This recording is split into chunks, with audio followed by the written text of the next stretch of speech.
de trabajo del Seminario Internacional sobre Migración Laboral en América Latina y el Caribe. Damos las gracias a todos los aquí presentes. En el día de hoy tenemos una agenda se va a tratar sobre todo políticas laborales, flujos migratorios y gobernabilidad. En el día de hoy tendremos una ponencia. Esta ponencia estará a cargo de Noor Denkers y será sobre diseño de políticas laborales en la región. Noor Denkers estará en esta ponencia y luego tendremos un panel sobre este mismo tópico. Bien, vamos a iniciar presentando nuestra primera ponencia, que estará a cargo de Noor Denkers, quien es especialista en migración laboral para Centroamérica, México, Panamá y República Dominicana, socióloga, graduada de la Universidad de Cardiff y cuenta con maestría en Sociología de la Universidad del London School of Economy and Political Science y estudia actualmente una maestría en Migración Forzada, Refugiados en la Universidad de Londres. Es una académica con muchos años de experiencia en este tema y, bueno, está vinculada sobre todo con la Organización Internacional del Trabajo. Para nosotros realmente es un honor contar aquí con una académica del nivel de Noor y de su prestigio. Bueno, sin más, cedemos los micrófonos a Noor. Muchas gracias.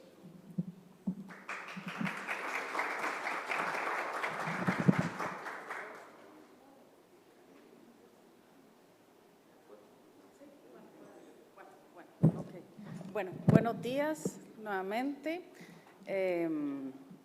Es un gusto nuevamente estar aquí, abrir el primer día del seminario.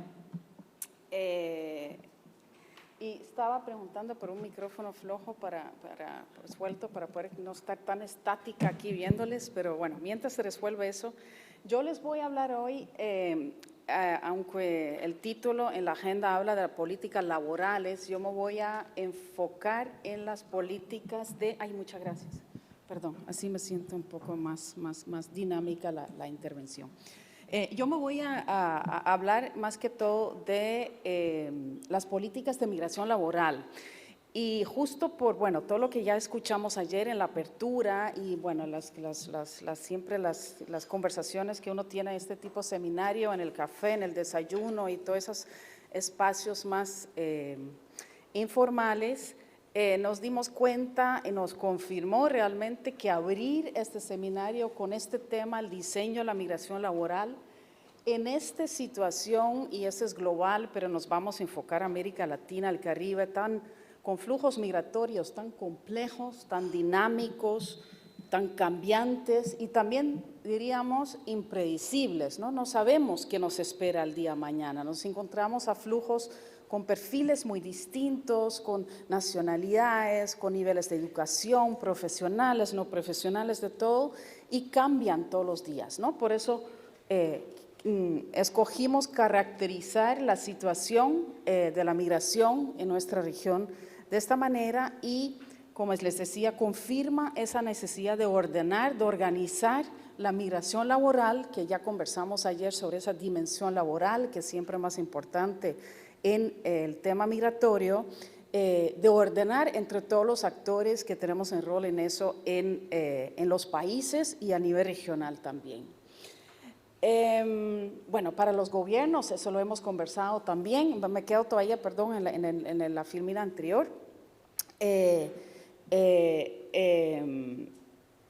Es un tema complejo, la migración laboral, lo sabemos, yo creo que ya quedó claro, lo cambiamos ayer, hay muchos intereses, muchos asuntos, lo dijimos, económicos, sociales, culturales, y todo eso los tenemos que ordenar de alguna manera en esas políticas de migración laboral que estamos y que vamos a conversar hoy. Ya hablamos también de la importancia, ¿no?, que si esa migración laboral es bien dirigida, los beneficios que trae para los países y para los propios, obviamente, personas, trabajadores migrantes. Y por eso la política de la migración laboral, si podemos volver a la primera filmina, perdón, es que no estamos, una atrás, sí. Quedamos un poco todavía describiendo el contexto, ¿no?, y la necesidad de contar con estas políticas. que se convierte en un medio justamente para enfrentar estos retos que conocemos y que vamos a escuchar en estos días también, o no, con todos los expertos que estamos aquí reunidos. Y nos permite planificar, tener metas, objetivos y una visión tanto a corto como a largo plazo de cómo manejar estos flujos de migración laboral y proyectar, ¿no? De alguna manera también lo nos espera. Entonces, bueno, ahora sí podemos pasar a la segunda en este contexto complejo, ¿no? Que conocemos. Pasamos a la siguiente filmina y vemos que, bueno, en nuestra región, ¿no? Trabajamos y a nivel global este tema de la migración laboral y la movilidad de tres diferentes maneras. Uno vinculado mucho con la política de migración laboral, otro con la integración socioeconómica, que tiene que ver también con las personas refugiadas, ¿no? Por ejemplo, y también, y eso vale por muchos países de Centroamérica, las causas raíz, ¿no? Las causas estructurales que conocemos que mueven a la gente y que tiene en su corazón esa búsqueda de mejores oportunidades laborales y que siempre queremos que esos flujos migratorios, esa decisión de migrar sea una opción, ¿no? Entonces, generar condiciones en los países para que sea una opción la migración laboral. Bueno, hoy nos vamos a concentrar en el primer punto, ya lo hemos conversado, y quiero recordarles que la necesidad de contar con políticas de migración laboral no es algo nuevo, sino que eso ya está plasmado en las normas internacionales de trabajo. Ustedes tal vez saben que hay dos normas específicos, ¿no? Dos convenios de la OIT dirigido a las personas trabajadoras migrantes. Usted sabe también que todos los convenios de la OIT están dirigidos a personas trabajadores, incluso migrantes, pero estos dos específicamente a las personas migrantes que trabajan por su situación de vulnerabilidad, ¿no? Que tiene algunos factores que les hacen más vulnerables y requiere de más protección.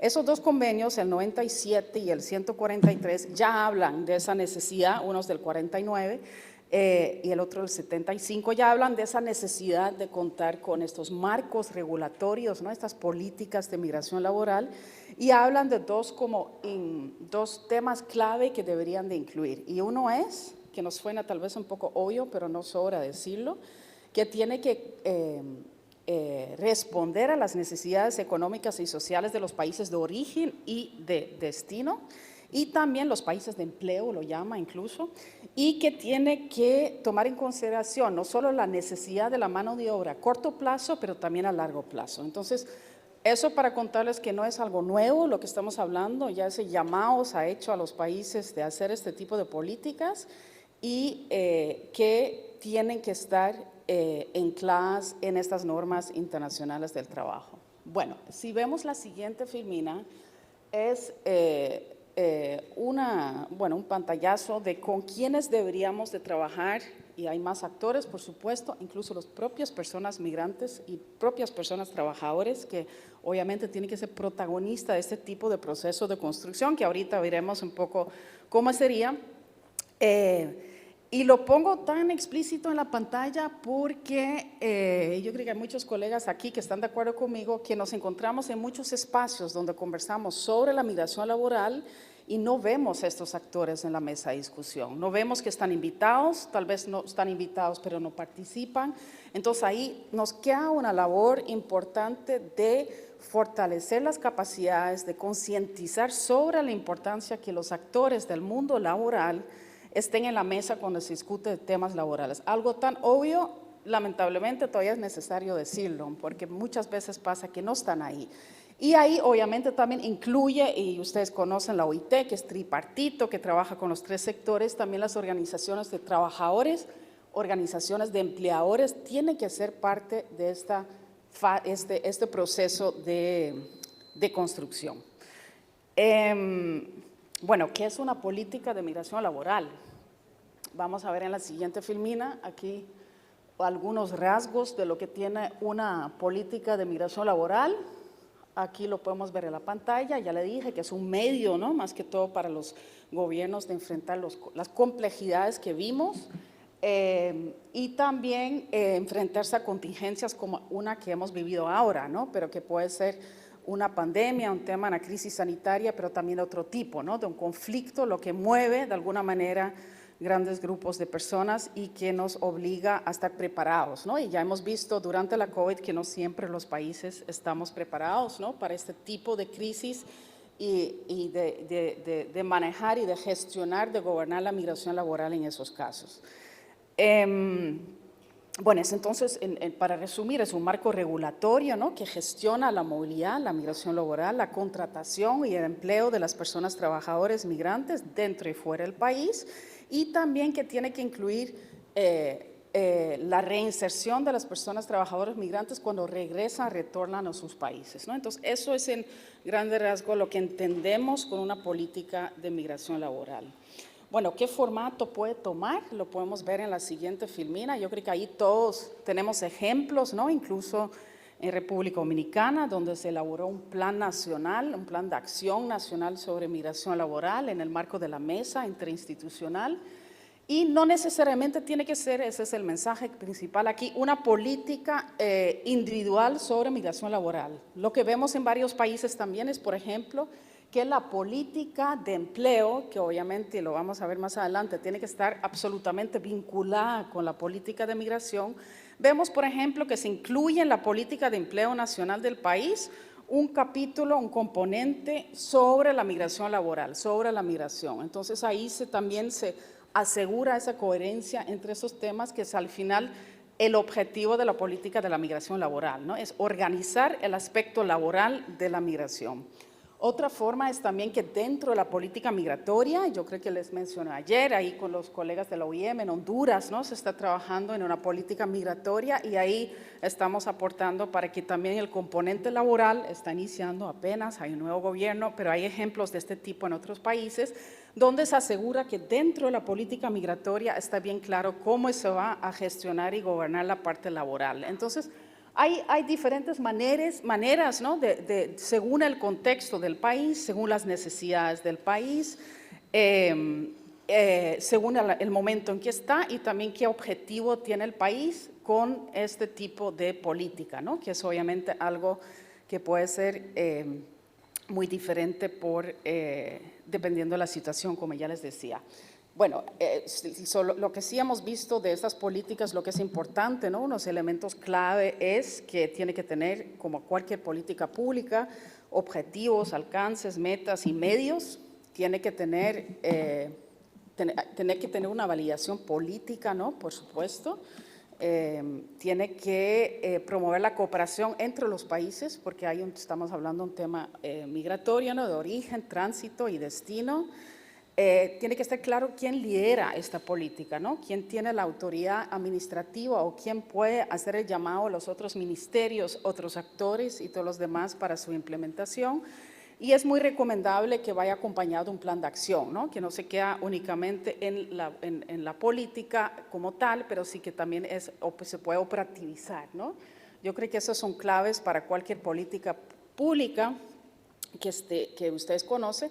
Y nuevamente ese formato y qué elementos se incluye depende mucho del contexto nacional, del propósito de la política y también de lo que dicen los actores que ya mencionamos en la otra filmina, ¿no? Pero el enfoque, como ya les dije, principal tiene que ser, obviamente, abordar los aspectos laborales del fenómeno de la migración. Ahí voy a también enfatizar un tema y es la importancia en estos procesos del diálogo social. Seguro me lo van a escuchar decir varias veces, ya mencioné a los ministerios de trabajo, otros actores del gobierno. Ese diálogo entre ellos, las organizaciones de empleadores y trabajadores e incluso otros actores es fundamental porque todos tienen un interés específico, una posición específica y necesidades específicas. Entonces, si vemos la siguiente filmina, hago nuevamente énfasis en algo que seguramente voy a repetir varias veces también, pero la política, la migración laboral, en el formato que sea que tome, que ya vimos que pueden ser diferentes, tiene que estar relacionado con la de empleo. Estamos nuevamente hablando de un tema laboral, estamos hablando de mercados laborales, estamos hablando de demanda, oferta de trabajo, estamos hablando de habilidades, de competencias, estamos hablando de temas laborales que tiene que estar y ajustarse al tema del empleo. Tenemos ejemplo en Guatemala, donde no tiene una política como tal de migración laboral, sí tiene un programa, una estrategia sobre la movilidad laboral del Ministerio de Trabajo, y han intentado que ese programa, esa estrategia se vincula con la política de empleo y también con la política de desarrollo del país. Entonces, que sea una articulación entre diferentes políticas, que obviamente en la práctica es todo un reto implementarlo, pero por lo menos se ha intentado que haya esa articulación entre las políticas. Eso yo creo que para todos los temas, ¿no?, de la política pública, esa articulación que es importante y entre actores, pero ese es un ejemplo donde esa intención existe, y si no me equivoco en Perú también, donde se ha, por ejemplo, trabajado en este tema, en algunos países de África también, Sudáfrica, donde se está trabajando en la política de migración laboral, y con esa misma lógica, ¿no? Bueno, ¿cuáles? Ahí me detengo todavía un momentito. ¿Cuáles pueden ser los motivos para un país de querer elaborar una política laboral? Porque, como yo les decía, y lo conocemos, República Dominicana no puede ser el mismo interés, para darles un ejemplo, que otro país que es un país con otras características, ¿no? Un país de destino no necesariamente tiene el mismo interés que un país de origen, ¿no? Uno puede más bien querer atraer mano de obra, otro quiere más bien tal vez prevenir que se vaya mano de obra calificado.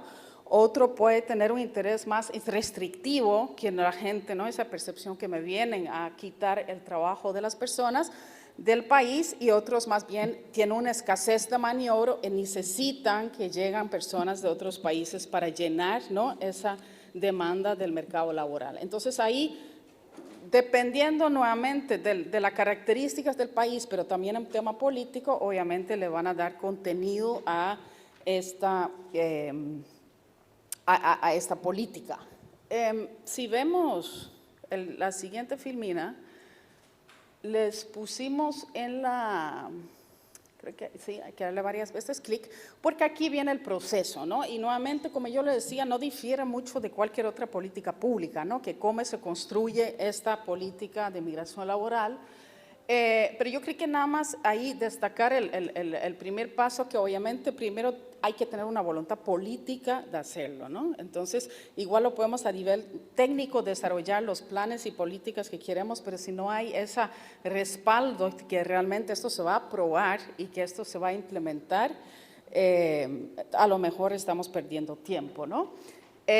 Aquí hablamos también de la importancia de que esta política, cuando se construye, se basa en lo que ya comenté, en la realidad del país, ¿no? Tenemos que entender cuál es la situación, cuáles son las necesidades del país antes de diseñar. Nuevamente, eso aplica para muchos procesos y también aplica por este tema de la migración laboral. Y bueno, ahí hablamos también de la perspectiva de género, que mañana mi colega María se va a hablar en mucha más profundidad sobre ese tema, la importancia, ¿no? Y yo creo que otros colegas expertos también. El enfoque participativo, ya lo hablamos, a veces es más lento cuando vamos construyendo procesos de manera participativa o consultiva, pero sí más seguros, ¿no? El resto yo creo que habla un poco por sí, y no me voy a detener mucho en el tema de la implementación. Cuando hablamos podemos ir a la siguiente filmina, ahora que conocemos un poco el proceso, ¿no?, y el porqué de la importancia de la política de la migración laboral, cuáles podrían ser esos pasos, que ahorita les voy a pasar también información donde pueden leer mucho más y con mucho detalle, ejemplos y los pasos y hasta formatos y todo lo demás, algunas guías que existen, voy a poner una, yo sé que hemos hecho varios, incluso con la OIM.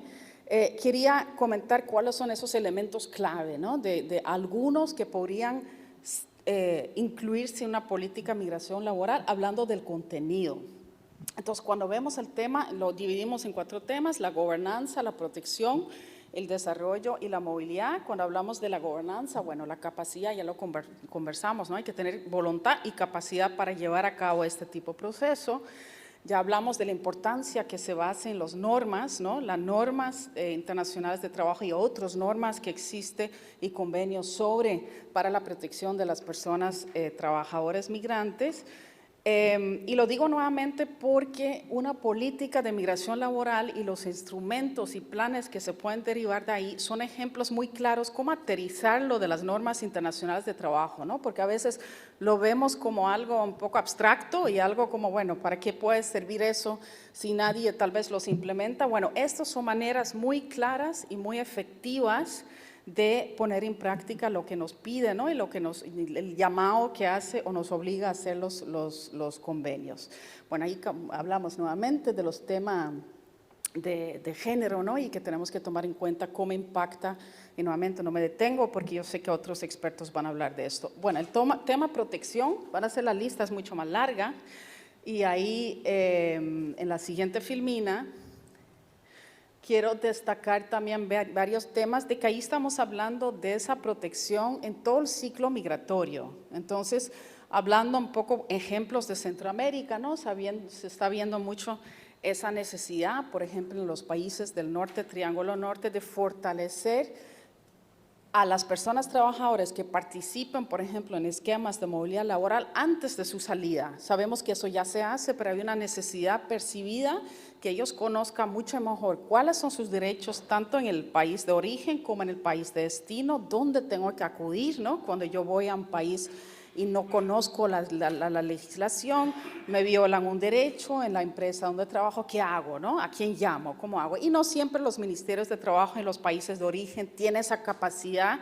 de brindar esa información o no lo tienen, ¿no? No tiene la infraestructura para hacerlo. Eso para darle un ejemplo, por ejemplo, del primer punto, ¿no? Y ahí, bueno, junto con otros aliados trabajamos mucho en eso, de fortalecer esas capacidades, incluso en los países de destino, ¿no? Por ejemplo, ahí ven en los múltiples puntos en la pantalla el tema consular, por ejemplo, ¿no? Todos los consulados, por ejemplo, en Estados Unidos, ¿no? De los países de origen, tiene la capacidad y el expertise para asesorar a estos trabajadores que están en los países, ¿no? O a lo mejor está muy lejos del lugar de trabajo donde se encuentran esas personas y las personas no se pueden desplazar y los consulados, aunque están también mejorando mucho en eso, ¿no? De las unidades móviles y todo, no hay siempre ese vínculo, digamos, que puedan cumplir con ese rol, porque tiene que cumplir además muchos, ¿no? No solo temas laborales.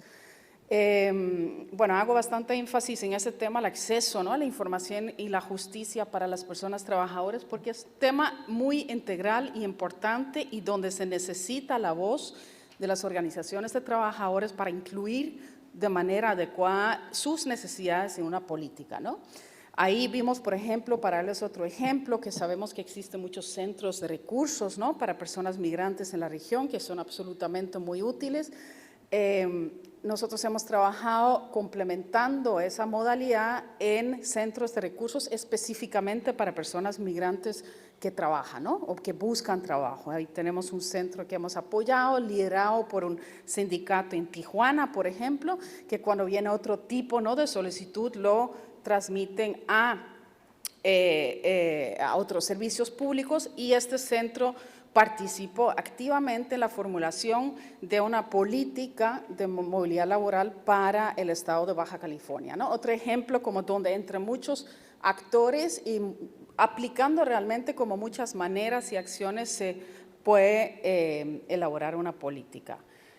Bueno, ahí vemos también el tema libertad de asociación, libertad sindical, ¿no? Sabemos que hay un déficit ahí también, las personas trabajadoras migrantes no siempre se pueden afiliar o asociar a los sindicatos, y nuevamente para esa reivindicación de derechos eso es muy importante, y el rol de la inspección, ¿no? Que tiene que justamente detectar esos déficits de trabajo decente o esas violaciones de la protección de las personas trabajadoras migrantes. Bueno, ahí me puedo detener mucho porque es mucha información, pero es obviamente una parte integral, debe ser, de una política de movilidad laboral. Si vamos a la siguiente, vemos el tema del desarrollo. Yo creo que ya lo hablé un poco ayer, entonces tampoco me detengo mucho. Tal vez destacar aquí el tema de las remesas, que es muy importante, ¿no? Y el uso de las remesas, conocer. Ahí me están ya viendo la OIM, porque yo sé que ellos trabajan mucho, tienen mucha expertise en este tema, pero es obviamente un tema muy importante en este tema de políticas, ¿no? Y también la transferencia de competencias, que ya lo he repetido en varias ocasiones también, ¿no? De las habilidades de estas personas. Ahí darles otro ejemplo de un país de Centroamérica donde los empleadores decían, Nos parece fenomenal lo de la temporal, movilidad laboral temporal, ¿no? Los trabajadores nuestros, aunque lo necesitamos también, porque hay escasez de maniobra en agricultura, se van, ¿no? A un país destino, regresan, pero no sabemos qué habilidad pueden haber adquirido que nos sirva a nosotros en el país y que puede llenar un vacío que tenemos nosotros en nuestro mercado laboral. Entonces, ese monitoreo del ciclo y de conocer cómo se benefician los trabajadores en sus conocimientos, habilidades, ahí hay todavía cuestiones que se pueden trabajar y que se pueden incluir en una política de migración laboral. Bueno, el siguiente tema lo voy a hacer también a mi colega OIM, Natalia, porque yo sé que va a hablar mucho de esto, porque es sobre es el siguiente, sobre el tema de los datos, me detengo así aquí, sobre los acuerdos bilaterales, ¿no? La movilidad tiene que ver, como yo les decía, no solo con el país, pero obviamente toda la migración también con el país destino-origen, y ahí destaco entonces esa importancia de los acuerdos bilaterales, que es otro taller, porque pueden tomar muchas formas, pero que describe, ¿no?, entre los países esos acuerdos de cómo vamos a organizarnos en temas de migración laboral. Hay unos buenos ejemplos entre Costa Rica, Panamá, con población indígena, por ejemplo, Costa Rica, Nicaragua, y ahí sobran ejemplos de cómo puede eso funcionar y cómo se puede incluir eso dentro de las políticas de movilidad laboral. El siguiente sí, porque yo sé que hay un tema sobre los datos. Ahí en Dominicana, aquí en este país, estamos trabajando mucho en este tema. Justo con el director del instituto estuvimos hablando de esto también, ¿no? Esa necesidad continua de conocer y generar datos estadísticos, pero también de otro dato para realmente, y con eso empecé a describir los pasos de cómo construir una política de migración laboral.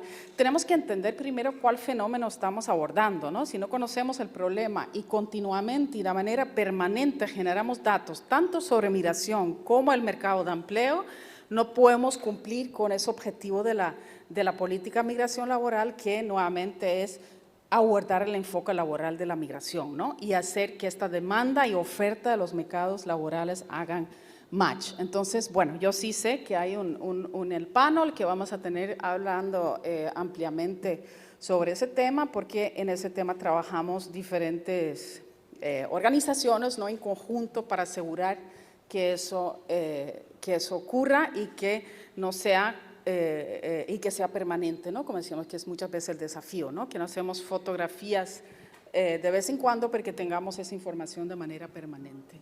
Bueno, esto, todo lo que estoy contando, podemos ir al siguiente, o mucho de lo que estoy contando, no todo, lo pueden encontrar en esta guía. Hay otros instrumentos, hay otros manuales, hay otros guías, pero describe exactamente, como les decía, cuáles son esos pasos, hasta con formatos, ejemplos, todo lo demás. Así que si les interesa mucho este tema, recomiendo leerlo, me avisan si funciona el QR y si no lo pasamos de otra manera.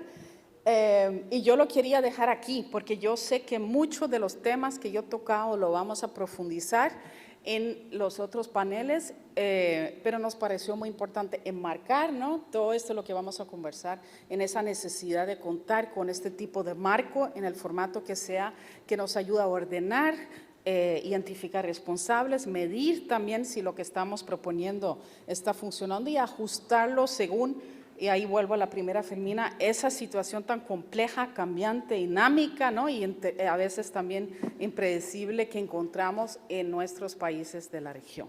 Muchas gracias.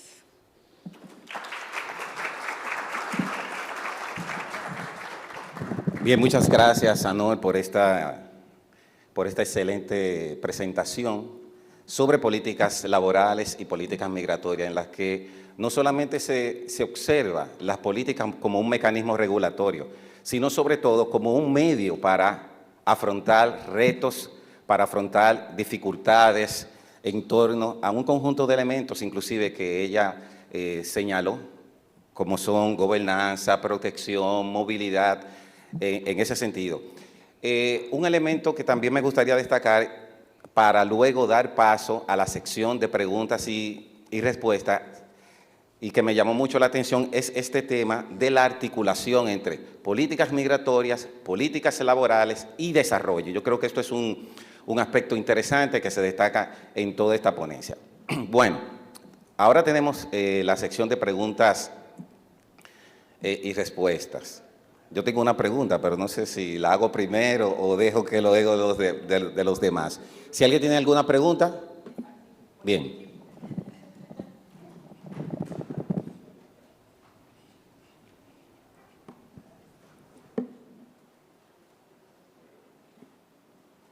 Brigitte. Sí, muchas gracias.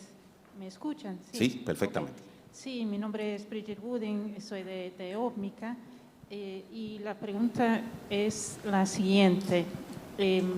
La República Dominicana ha firmado y ratificado el convenio 189 sobre este trabajo decente de la OIT y está en ese proceso muy dinámico de homologarlo en la legislación nacional. ¿Qué usted podría recomendar para asegurar la inclusión de mujeres migrantes en pie de igualdad con mujeres nativas en el marco de diseño de políticas laborales incluyendo migrantes? Gracias. ¿Quiere que contestemos de una vez? Sí, sí. Voy a pasar esta pregunta a mi colega Catherine, que trabaja aquí en República Dominicana y porque es tan específico sobre el país para que… Gracias. Bueno, ya tenemos la oportunidad de conocernos en una reunión justamente. Justamente, exacto. Bueno, aprovecho el espacio entonces para comentar lo que en ese momento le había dicho. Todos los instrumentos de la OIT están pensados para garantizar igualdad de condiciones para todos los trabajadores, locales y población migrante. Y asimismo responde también la legislación laboral dominicana. El Código de Trabajo de la República Dominicana, dentro de sus principios, contempla la igualdad de derechos para todas las personas trabajadoras. Es decir, que los instrumentos de adopción que se están incorporando actualmente, a partir de la ratificación del convenio 189, debe incluir la población migrante como la población beneficiaria de la implementación de este convenio. Ahora bien, hay algunos desafíos que habíamos conversado que son propios de una población migrante en República Dominicana que carece de documentación y que entendemos que hay un desafío, vamos a decir, que inicia por un proceso base de facilitar la documentación a esta población para que posteriormente pueda ser incorporado en el Sistema Dominicano de Seguridad Social. Es decir, hay desafíos para esta población, pero desde el principio, tanto la OIT como el Ministerio de Trabajo, ¿verdad?, están pensados para garantizar los derechos laborales de toda la población trabajadora, incluyendo a las personas migrantes. Entonces, no sé si Nor quiere complementar algo, pero ahí lo cubro. Bien. Bueno, continuamos con los turnos. Mildred de la Oficina Nacional de Estadística. Sí, muy buenos días y muchas gracias. Mi consulta es pedirle un comentario en relación a los retos del trabajo decente, sobre todo en el caso de la población migrante, cuando vemos que hay una tendencia a una inserción mayor en el trabajo informal y muy vinculado al tema de la documentación y también de una condición migrante irregular. Entonces, pedirle por favor que pueda profundizar un poquito sobre el tema del trabajo decente. Bueno, nuevamente aquí para los colegas que vienen de otras, Catherine de Dominicana, mi colega María que está trabajando a nivel regional y pueden enriquecer mucho este tipo de pregunta, ¿no?, y respuesta con lo que decías. Si entendí bien, estás preguntando sobre la regularización, ¿no? Y cómo se vincula eso con el trabajo decente. ¿Cuáles son esos retos en cuanto a la regularización? Perdón. Más bien, vemos que el trabajo decente, digamos, es hasta una aspiración, ¿verdad? Es lo que debe ser.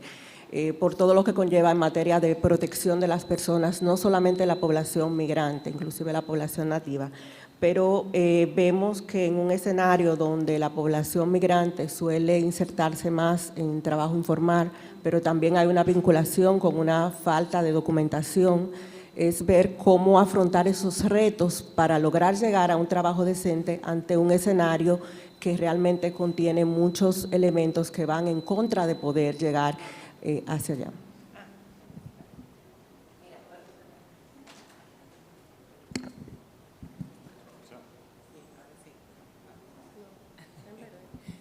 Se apaga, ya. Bueno, allí lo que nosotros hemos estado viendo en los países donde estamos trabajando ahora mismo es que la manera en que uno puede avanzar hacia el acceso al trabajo decente de la población migrante tiene varios elementos. Uno es cómo se da ese proceso de regularización y documentación. Puede ser, debe ser una puerta de entrada, pero a veces las políticas migratorias también presentan importantes barreras, o sea, porque no le permiten el tipo de regularización que se aplica para algunas personas migrantes en nuestros países, están más asignadas desde enfoques de control, desde enfoques de seguridad y no desde enfoques que puedan responder, por ejemplo, a facilitar el acceso de estas competencias y de estas cualificaciones a un mercado laboral que las demanda. O sea, la información no está siendo usada para tomar esa decisión.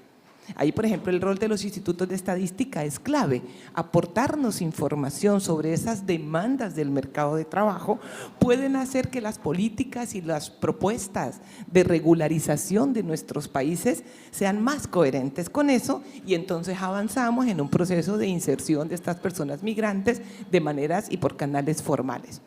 Hay otra barrera que es mucho más estructural, ¿no?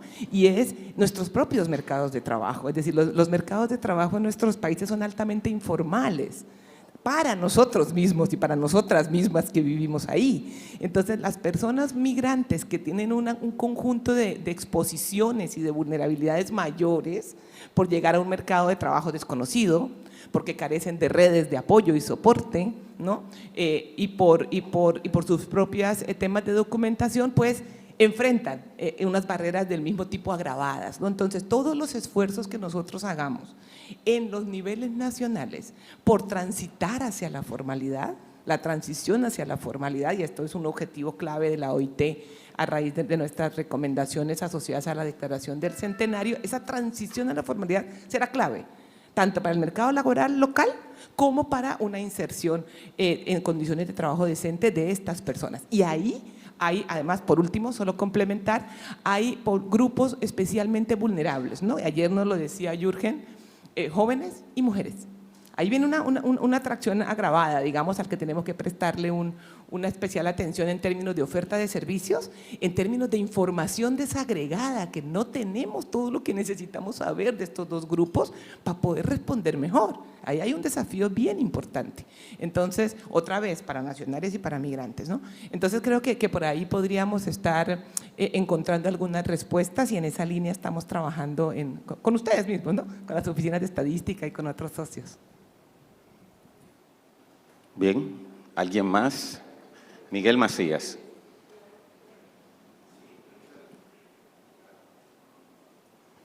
Muchas gracias. La pregunta tiene que ver con, siempre que se habla de política, de algún modo como que se asume un alcance nacional, pero también hay posibilidad de hacer políticas a nivel regional, local. Me queda la duda de a lo mejor alguna experiencia positiva o alguna recomendación que tengan desde el punto de vista de las ciudades, los municipios, los estados, dependiendo cómo sea la configuración de cada uno de los países, que sabemos que si bien el alcance es menor, también son a veces los más interesados que el nacional en hacerlo. Entonces, ¿cómo atender eso? ¿Cuál sería una recomendación para hacer el enfoque desde una perspectiva regional? Gracias. O local, perdón. Sí, no, Miguel, y no me sorprende que esa pregunta viene de ti, que no está apoyando la Conferencia Regional de Migración en la elaboración de un plan regional sobre movilidad laboral, ¿no? Entonces, eso, qué bien que lo trajiste a la mesa, porque eso obviamente es otra manera de trabajar en una política. Y que nuestra intención, ¿cierto?, es las agencias que estamos apoyando, que puede dar luces a los países para bajar esa ese plan que se llama en este caso a nivel nacional, incluso a nivel sectorial o incluso entre corredores. Y ese punto es muy importante, no siempre hay valor agregado en la política nacional, ¿no? Porque puede ser, como yo decía, que ya está bien incluido en la política de empleo, que hay otras maneras que ya sentimos que que está bien organizado, ¿no? Digamos, con responsables claros y todo lo demás, lo que dijimos, los elementos de una política, pero de otra manera. Entonces sí, puede ser subsesional, puede ser un sector, puede ser un corredor específico, claro que sí, que abona, ¿no? Y que siempre esa vinculación, articulación que estamos diciendo con otras políticas, ¿no? Relacionadas, protección social, empleo, todo lo que ya mencionamos. Sí, gracias por ese aporte, aporte. Bien. Bueno, muchas gracias. Podemos dar todavía, si parece bien, una oportunidad más. Ah, no. Sí, ese para el cierre. Tenemos a Elba Franco con una pregunta. Buenos días. Quería ver qué aporte pudiéramos tener aquí con relación a la participación de la organización de los trabajadores. Al hablar de diseño de políticas laborales migratorias, se habla de este actor como actor clave, pero dada la debilidad de las organizaciones de trabajadores, yo diría que en nuestra región ¿hay alguna buena práctica? ¿Cómo hacer? ¿Cómo incorporarles? Bueno, yo creo que aquí mis colegas también pueden aportar, pero bueno, efectivamente nosotros como OIT, que somos las organizaciones de trabajadores, empleadores y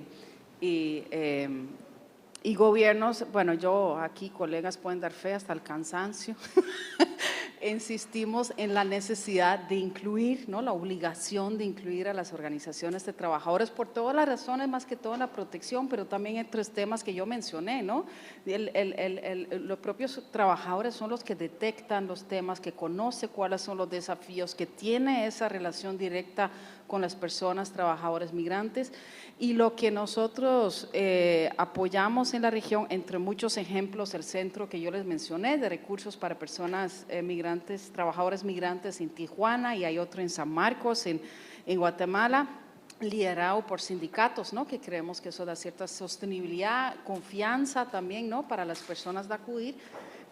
Muchos de los países, incluso República Dominicana, cuentan comités intersindicales sobre migración laboral. Entonces, yo diría que en este caso este país tiene uno de los comités más fuertes, que funciona muy bien, que tiene sus planes, ¿no? de qué quieren hacer, y que inciden y que nos recuerdan también todo el tiempo de qué manera y cuáles son sus ideas y sus propuestas y las necesidades que identifican, que tiene que estar incluido en una política, en un instrumento, en una guía, en un manual, lo que sea, ¿no? Todo lo que tiene que ver con la migración laboral. Entonces yo creo que una buena práctica es esa, de construir esos comités intersindicales donde diferentes confederaciones se unen, ¿no? O sindicatos y tienen claridad sobre este tema y cómo participar.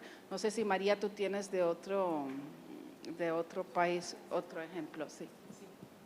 Hay, por ejemplo, algunas cuestiones que estamos trabajando también relacionadas con la manera de sindicalizarse, ¿verdad? Porque la mayoría de nuestros sindicatos, digamos, priorizan o nuestra experiencia institucional ha sido afiliaciones de trabajadores en régimen dependiente, ¿verdad? Y a veces no están abiertos a las afiliaciones directas de trabajadores en autoempleo.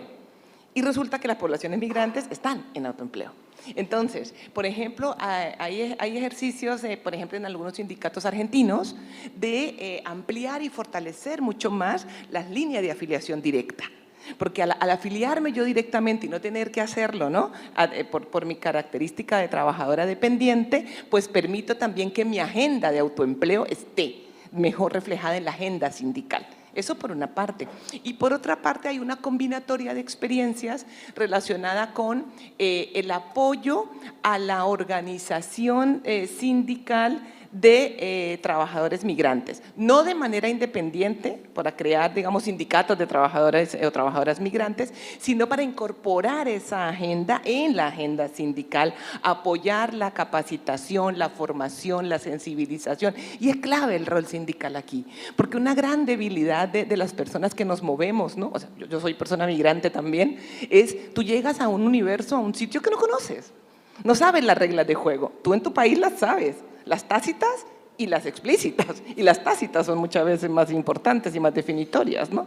Pero en un país nuevo tú no lo sabes. Entonces los sindicatos tienen un rol fundamental de transparentar esas reglas de juego para los trabajadores y poder ayudarles y representar en su agenda sindical y en su agremiación, en su integración en esa organización, la defensa de sus derechos, ¿no? Entonces, y ahí también hay otro punto muy interesante que algunas centrales sindicales en la región están desarrollando, que son amplios procesos de formación. Porque hay que reconocer también que en nuestras dinámicas de América Latina, la migración no ha sido, digamos, la llegada a nuestros países no ha sido la constante. La constante ha sido nosotros nos vamos. No es que hayamos sido países de acogida, esto también es un registro, un papel nuevo en este contexto, ¿verdad? Entonces, los sindicatos también están teniendo un gran esfuerzo de capacitarse y de sensibilizarse en función de ese tema de la migración, para estar mejor preparados y acoger de mejor manera, ¿no? Entonces hay estos ejemplos en Colombia, en Argentina, en Perú está iniciando el tema de la afiliación directa, de empezar a discutir cómo eso puede ser hecho, ¿no? Son también transformaciones que llegan a las instituciones de trabajadores, ¿verdad? Como a tantas otras. Bien, bueno, ya casi estamos en el coffee break. Tengo varias personas con la mano levantada. Sin embargo, vamos a dar un último turno, sí. Fíjense, todos y todas tienen en su mesa este papelito. Yo sé que quizás no va a dar mucho tiempo y inclusive en la medida en que las compañeras de OIT van respondiendo las preguntas, van surgiendo otras. Sí, van surgiendo otras y esto es lo que hace este espacio interesante. Sin embargo, por un tema de tiempo, le voy a pedir, por favor, que usted puede escribir aquí sus preguntas también. Exactamente, para luego las compañeras lo miran y le hacen su respuesta extendida y ahí con mucha información. Por último,